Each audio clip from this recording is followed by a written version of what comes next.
नमस्कार। The deep dive में आपका स्वागत है। सबसे पहले एक बहुत ज़रूरी सूचना, आज की चर्चा से जुड़े दैनिक करंट अफेयर्स की पीडीएफ के लिए डिस्क्रिप्शन में दिए गए टेलीग्राम चैनल के लिंक को ज़रूर फॉलो करें। तो आज है 12 दिसंबर 2025 और आज हम कुछ बेहद महत्वपूर्ण विषयों पर गहराई से बात करेंगे। ये चर्चा खास तौर पर यूपीएससी की तैयारी कर रहे अभ्यर्थियों के लिए है। हाँ, और हो सकता है कि कुछ विषयों पर हमने पहले भी बात की हो, तो ये एक अच्छा रिवीजन भी हो जाएगा। बिल्कुल। तो चलिए इस विश्लेषण को शुरू करते हैं। पहला विषय अंतरिक्ष क्षेत्र से है। न्यू स्पेस इंडिया लिमिटेड यानी एनएससीएल ने हाल ही में 70 टेक्नोलॉजी ट्रांसफर समझौतों पर हस्ताक्षर किए हैं। हाँ, ये एक बहुत बड़ी खबर है। ये आईएसआरओ द्वारा विकसित तकनीकों को अब उद्योग जगत को दे रहे हैं। तो एनएसएल की भूमिका यहाँ क्या है? मतलब ये है क्या असल में? देखिए, एनएसआईएल को 6 मार्च 2019 में स्थापित किया गया था। ये भारत सरकार का एक पूर्ण स्वामित्व वाला उद्यम है।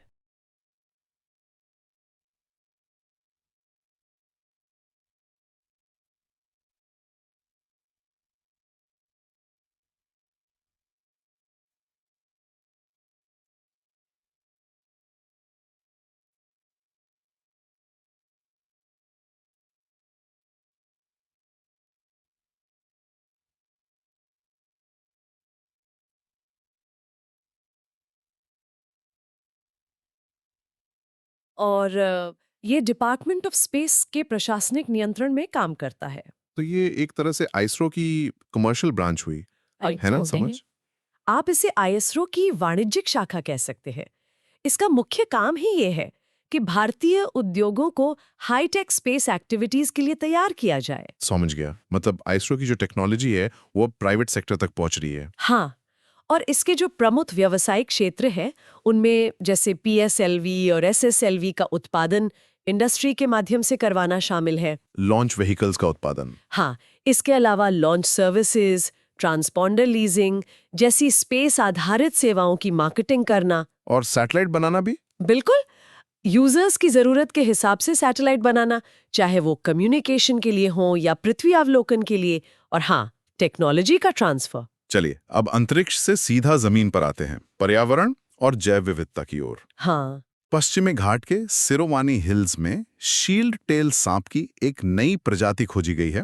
इसका नाम है राइनोफिस सिरुवानियंसिस। ये बहुत ही महत्वपूर्ण खोज है और दिलचस्प बात यह है कि इसमें नागरिक वैज्ञानिकों ने भी मदद की। अच्छा, तो ये शील्ड टेल सांप होते क्या हैं? इन्हें यूरोपिल्टिड्स भी कहते हैं। ये जहरीले नहीं होते और ज्यादातर जमीन के नीचे रहते हैं। और इनका नाम शील्ड टेल क्यों पड़ा? वो इसलिए क्योंकि इनकी जो पूंछ का सिरा होता है वो एक डिस्क के आकार की ढाल जैसा दिखता है। दिलचस्प है। और ये सांप भारत और श्रीलंका के लिए स्थानिक है, मतलब एंडेमिक है। भारत में ये मुख्य रूप से पश्चिमी घाट में ही मिलते हैं। और ये जो नई प्रजाति मिली है ये दिखती कैसी है? ये एक चमकदार सांप है। इसका रंग भूरा काला और क्रीम सफेद जैसा है, जिस पर गहरे धब्बे भी हैं। चलिए अब बात करते हैं एक ऐसी सरकारी पहल की जो सीधे आम नागरिक से जुड़ी है, your money your right movement. हाँ, प्रधानमंत्री ने हाल ही में इसमें भाग लेने का आह्वान किया है। लेकिन ये आंदोलन है क्या और इसकी जरूरत क्यों पड़ी? देखिए, इसे अक्टूबर 2025 में केंद्र सरकार ने लॉन्च किया था। इसका मकसद ये है कि लोगों की जो लावारिस जमा राशियां हैं या बीमा की रकम है, डिविडेंड है, उसे उन तक पहुंचाया जा सके। बिल्कुल, उन वित्तीय संपत्तियों को वापस पाने में उनकी मदद करना। और ये रकम कितनी बड़ी है? मैंने सुना है आंकड़े काफी चौंकाने वाले हैं। हाँ, बहुत। भारतीय बैंकों के पास ही लगभग 78,000 करोड़ रुपए लावारिस पड़े। 78,000 करोड़? जी, और बीमा कंपनियों के पास करीब 14,000 करोड़, म्यूचुअल फंड में 3,000 करोड़ और डिविडेंड के रूप में लगभग 9,000 करोड़ रुपए हैं। ये तो बहुत बड़ी रकम है। इसीलिए सरकार ने अलग-अलग पोर्टल्स भी बनाए हैं। जैसे बैंक जमा के लिए आरबीआई का युजगम पोर्टल है, युजगम पोर्टल, हाँ। बीमा पॉलिसियों के लिए आईआरडीएआई का बीमा भरोसा पोर्टल है, म्यूचुअल फंड के लिए सेबी का मित्रा पोर्टल और डिविडेंड और शेयरों के लिए कॉरपोरेट मामलों के मंत्रालय का आईईपीएफए पोर्टल। और इन सबको कोऑर्डिनेट कौन कर रहा है? राष्ट्रीय स्तर पर इसका समन्वय वित्त मंत्रालय का वित्तीय सेवा विभाग यानी डीएफएस कर रहा है। अब एक सांस्कृतिक गौरव की बात करते हैं। भारत के सबसे बड़े त्योहारों में से एक दीपावली को यूनेस्को की सूची में शामिल किया गया है। हाँ, ये भारत के लिए एक बहुत बड़ी उपलब्धि है। दीपावली को यूनेस्को की मानवता की अमूर्त सांस्कृतिक विरासत मतलब इंटेंजिबल कल्चरल हेरिटेज की सूची में जगह मिली है। ये भारत का कौन सा तत्व है इस लिस्ट में? ये 16वां भारतीय तत्व है। अच्छा। और जैसा हम सब जानते हैं, ये त्योहार कार्तिक अमावस्या को मनाया जाता है। इसका जो मूल दर्शन है वो समृद्धि, नवीनीकरण और सबके लिए प्रचुरता का उत्सव मनाना है। और ये सिर्फ एक दिन का त्योहार नहीं है? नहीं, बिल्कुल नहीं। ये पूरे 5 दिनों का उत्सव है। धनतेरस से शुरू होकर फिर नरक चतुर्दशी, फिर मुख्य दिन दीपावली, उसके बाद गोवर्धन पूजा और आखिर में भाई दूज। अब बात करते हैं गवर्नेंस और टेक्नोलॉजी की। एक और पोर्टल की चर्चा हो रही है, संपन्न पोर्टल। हाँ, हाल ही में संचार लेखा महानियंत्रक ने MTNL के सभी रिटायर होने वाले कर्मचारियों को संपन्न पोर्टल पर लाने की शुरुआत की है। संपन्न, इसका पूरा नाम क्या है? इसका पूरा नाम है system for accounting and management of pension. Okay, तो ये एक पेंशन मैनेजमेंट सिस्टम है। हाँ, ये संचार मंत्रालय के तहत एक व्यापक पेंशन प्रबंधन प्रणाली है। इसे 29 दिसंबर 2018 को लॉन्च किया गया था। तो इसका सबसे बड़ा फायदा क्या है? सबसे बड़ा फायदा ये है कि पेंशन सीधे पेंशन भोगियों के बैंक खातों में जमा हो जाती है। मतलब बिचौलियों की भूमिका खत्म। बिल्कुल, इससे पारदर्शिता बढ़ती है और प्रक्रिया बहुत आसान हो जाती है। गवर्नेंस में एक और पोर्टल पर नजर डालते हैं, स्वास्थ्य पोर्टल। हाँ, स्वास्थ्य पोर्टल। हाल ही में राज्यसभा में जनजातीय मामलों के मंत्री ने बताया कि इसे राष्ट्रीय स्वास्थ्य डेटाबेस या AI एनेबल्ड एनालिटिक्स के साथ जोड़ने की कोई योजना नहीं है। तो ये जानना जरूरी है कि ये पोर्टल आखिर है क्या? हाँ, बिल्कुल। स्वास्थ्य पोर्टल जो है वो भारत की जनजातीय आबादी की स्वास्थ्य और पोषण की स्थिति को दिखाने वाला एक वन स्टॉप समाधान है। तो ये खास तौर पर जनजातीय आबादी पर केंद्रित है। जी, इसे जनजातीय मामलों के मंत्रालय की एक योजना के तहत विकसित किया गया है। इसमें एक डैशबोर्ड है, नॉलेज रिपोजिटरी है और एक सिकल सेल रोग सपोर्ट कॉर्नर जैसी सुविधाएं भी हैं। और इसका फोकस कहाँ है? इसका फोकस विशेष रूप से 177 उच्च प्राथमिकता वाले जनजातीय जिलों पर है। चलिए अब प्रकृति की ओर लौटते हैं। हिमाचल प्रदेश की सांगला घाटी में देवदार के पेड़ों पर एक अध्ययन हुआ है। हाँ, और इस अध्ययन से जलवायु परिवर्तन के बारे में एक बहुत दिलचस्प बात सामने आई है। क्या पता चला है? इन पेड़ों के जरिए पता चला है कि कैसे प्रागैतिहासिक काल में वसंत का मौसम नम होता था, लेकिन 1757 के बाद से स्थितियां लगातार सूखी होती गईं। देवदार, जिसे हिमालयन सीडर भी कहते हैं। हाँ, ये पश्चिमी हिमालय का एक बहुत प्रतिष्ठित वृक्ष है। इसका संस्कृत नाम देवदारू है, जिसका मतलब है देवताओं की लकड़ी। ये काफी ऊंचाई पर मिलता है ना? जी, ये 1800 से 3000 मीटर की ऊंचाई पर पाया जाने वाला एक बड़ा सदाबहार पेड़ है।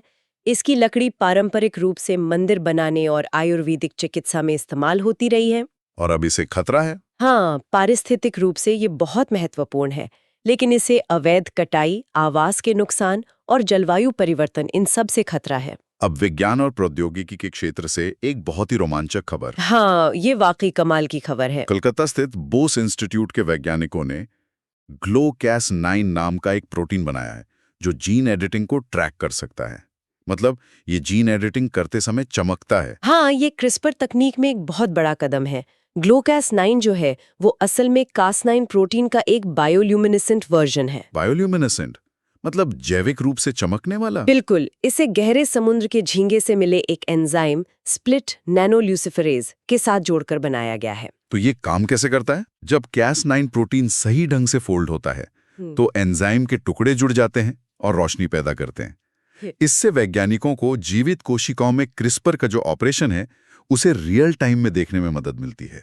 वाह, इसका मतलब बीमारियों के इलाज में बहुत मदद मिलेगी। हाँ बिल्कुल। इसका एक और बड़ा फायदा यह है कि ये होमोलॉजी डायरेक्टेड रिपेयर यानी HDR की सटीकता को बढ़ा सकता है, जो सिकल सेल एनीमिया जैसे आनुवांशिक रोगों को ठीक करने के लिए बहुत महत्वपूर्ण है। एक तरफ ये अच्छी खबर है तो दूसरी तरफ पर्यावरण से एक चिंताजनक खबर भी है। आप ग्रेट बैरियर रीफ की बात कर रही हैं? हाँ, गोनियोपोरा कोरल। वैज्ञानिकों ने बताया है कि अत्यधिक गर्मी और एक दुर्लभ ब्लैक बैंड बीमारी ने इसकी 75% कॉलोनियों को नष्ट कर दिया है। ये बहुत ही चिंताजनक है। गोनियोपोरा कोरल, जिसे फ्लावर पॉट या डेजी कोरल भी कहते हैं, एक प्रकार का कठोर कोरल है। और ये प्रकाश संश्लेषण भी करता है। हाँ, ये प्रकाश संश्लेषक होता है और इसका जूक सैंथिले नाम के शैवाल के साथ एक सहजीवी संबंध होता है। और ये ब्लैक बैंड बीमारी क्या है? ये एक जीवाणु संक्रमण है, मतलब एक बैक्टीरियल इन्फेक्शन है जो जीवित कोरल पर हमला करता है। ये एक काली पट्टी बनाता है जो धीरे धीरे पूरी कॉलोनी को खत्म कर देती है। और ये बीमारी ऑस्ट्रेलिया में दुर्लभ है ना? हाँ, यही सबसे चिंताजनक बात है। ये बीमारी आमतौर पर कैरिबियन रीफ्स में पाई जाती है। इसका ऑस्ट्रेलियाई जल में मिलना एक बहुत बुरा संकेत है। और आज की अंतिम चर्चा इतिहास और पर्यावरण के संगम पर। चराइचुंग रॉयल बर्ड सैंक्चुरी। जी, हाल ही में असम के माजुली द्वीप पर चराइचुंग महोत्सव का आयोजन किया गया। इसका उद्देश्य एशिया के पहले संरक्षित शाही पक्षी अभयारण्य को पुनर्जीवित करना है। ये एक बहुत ही ऐतिहासिक स्थल है।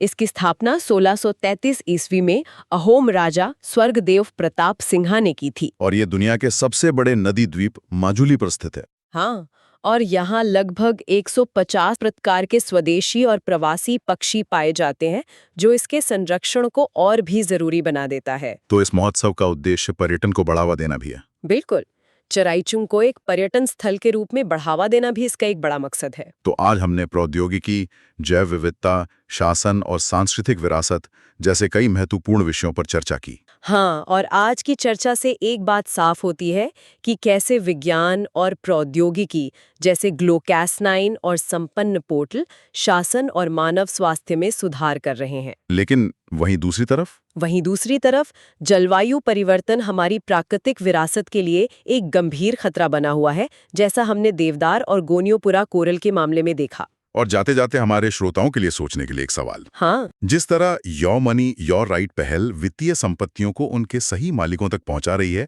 क्या इसी तरह का कोई तंत्र डेटा के लिए भी बनाया जा सकता है?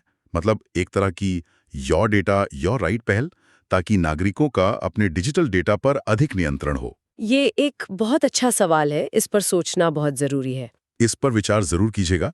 अगर ये चर्चा ज्ञानवर्धक लगी हो तो इसे लाइक और सब्सक्राइब करना ना भूलें। अगली बार फिर मिलेंगे कुछ नए विषयों के साथ। नमस्कार।